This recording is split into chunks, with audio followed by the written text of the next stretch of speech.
Hello and welcome to this week's Saturday Evening Cocktail and happy Wrestlemania weekend. I've said it before, I'll say it again.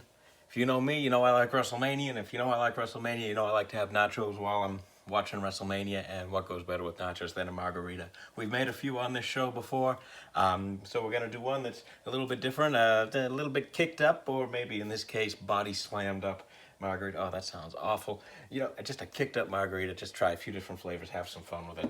Here we go. We are going to start with some tequila. I'm going to make a couple of servings, so we're going to do 4 ounces of this wonderful Santo tequila brought to us by our good friend Sammy Hagar. 2 and 4. So there's the tequila. Now we're going to do some triple sec. And there's 4 ounces of tequila in there. I'm going to put about 1.5 ounces of triple sec. And we need the juice of a lime. Now maybe if I have the time, you'll see at the end of this video, I'll put my soon-to-be world-famous nacho recipe at the end here. So, the juice of, there's half a lime.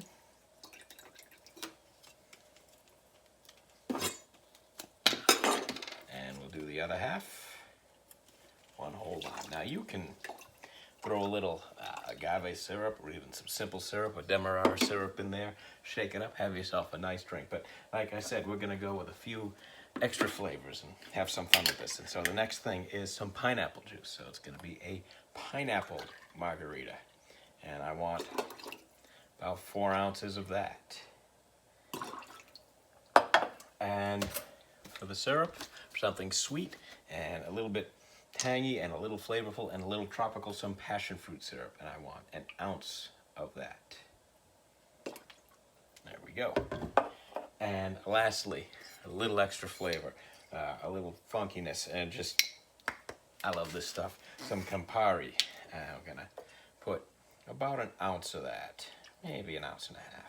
Yeah, let's do 1.5 ounces. Just be careful, this can overpower your drink. But it's going to add a little bit of bitter, and I think a dimension of flavor with everything. And give it a good shake.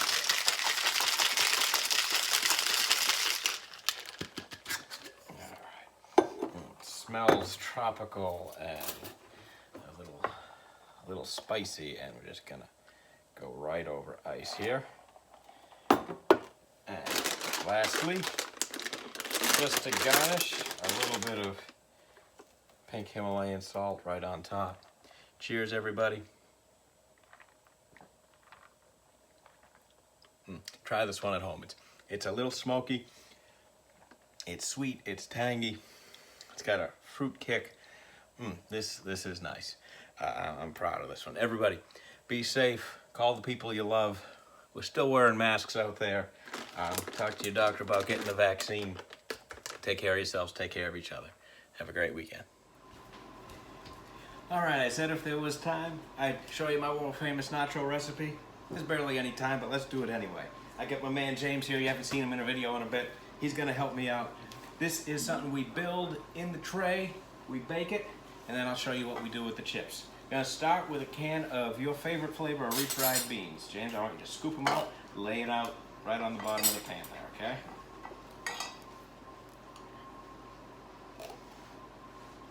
Yep, get the whole can empty. Good.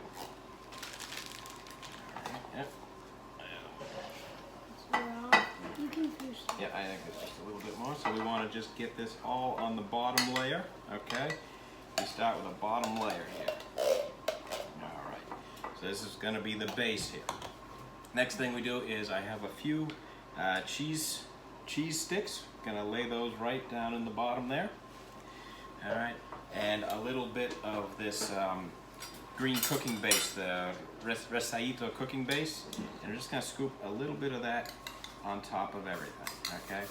Next step is going to be old-fashioned Velveeta. And I'm going to cube it, or at least cut it into squares. And James, I want you to lay that on top of everything, okay? And leave a couple of gaps, okay? So a little gap there. I remember when you Yep, perfect. And a couple of small cubes right there. So as you can see, we're sort of building this up. because on top of everything, we are going to put Skyline chili. Now, this is something, there's no beans in this. This is, I guess it's a Cincinnati staple. You can get it at some grocery stores. And it's basically it's a meaty sauce chili, and that's gonna go on top of everything here. So all this is gonna kind of blend together in the oven very nicely. It's, there's some pretty unique, almost kind of cinnamon clove, almost sweet and savory spices to it. Quite good. Layer of shredded cheese is gonna go right on top of everything. Are we done? No, we're not done. Not done at all. I have some chunky traditional style salsa. I'm gonna put a layer on top of this whole thing. And the chunkier the better with this stuff. Alright, so that's going down there. We'll save a little bit of that for later. And another layer of cheese. Now if you have some cream, yep, go right ahead, lay it right across the top. If you got some cream cheese, you can put that in too. That adds a little bit of extra tang. I'll be honest, I forgot to buy it at the grocery store. It happens. Last step we are going to do is some mozzarella cheese. And we are just going to lay it across the top like a blanket. Okay, just cover the whole thing exactly. So cover that? Yep, cover that, and then I want the whole thing covered, so we let it overlap just a little bit. One more piece ought to do it.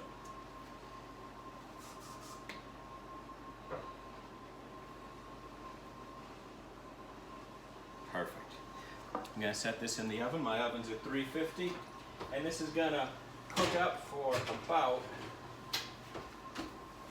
40 minutes or so. Okay, so we're about halfway through the cooking process for the nacho dip that we made there. That's starting to bubble up. Once the top cheese starts to get a little bit brown, that's when you know you're almost there. So, in the meantime, what I have done is I have taken my chips, I have laid them out nicely on a tray with a little bit of cheese on top. Half of it's got some nice roast pork. You can put whatever kind of protein you like on top of it. And while that's finishing, I'm gonna stick this in the oven, get a little more toast on the chips, get a little melt on the cheese. It's all gonna come together nice. All right, so it's been just about enough time. We're ready to roll here. So, first thing I'm gonna do is take the chips out. All right, and you can see it's not much, but it's just a little bit of toast on the chips and a little bit of extra melty cheese on top of the meat. So we're gonna put that there, but here is the bubbly masterpiece. All right, you gotta be careful. This stuff is hot. It is like lava. All right, so I gotta set that off to the side. This will burn you straight away, but for the interest of the video, I'm going to show you how we do it. I'm going to take some of these chips and the meat, and that's going right onto the plate. Because, I like nachos. I don't like soggy chips. This gets around that. Take a nice heavy spoon, get all the way to the bottom. You want all that goodness on the bottom. Get that right on top. You got the stringy cheese, you got the thicker cheese, you got the melted crispy cheese, that nice chili, all the salsas, add sauces, and this is how we do it. Everybody, enjoy, make yourself a drink, call the people you love, have some nachos too. Be safe, everybody.